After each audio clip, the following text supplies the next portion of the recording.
నమస్తే అందరికీ. ఐఎమ్ చంద్రశేఖర్. తాబేలు కుందేలు కథ ఉంది. రెండు పోటీ పడ్డాయి, తాబేలే గెలిచింది. అలాగే నీతి అవినీతి. అవినీతి చాలా ఫాస్ట్గా వెళ్ళిపోతుంది, నీతి తాబేలులాగా మెల్లగా వెళ్తుంది. చివరికి ఈ ఫాస్ట్గా పోయే కుందేలు అంటే వ్యక్తులు, చిన్న యాక్సిడెంట్ జరిగిన తర్వాత కాళ్ళు చేతులు వెళ్ళిపోయినాయి.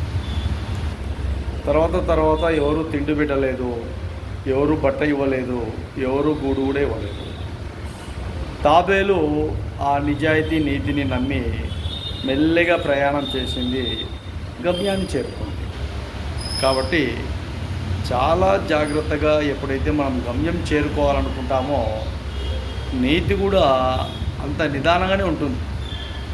అవినీతిలాగా ఫాస్ట్గా వెళ్ళిపోయి ఇబ్బందులు గురి కాకుండా నీతిని నమ్మి నిజాయితీగా ఉండే విధంగా ప్రజాస్వామ్యంలో విలువలతో కూడిన ఒక బలమైన శక్తి నీతి. బాగుంటుంది.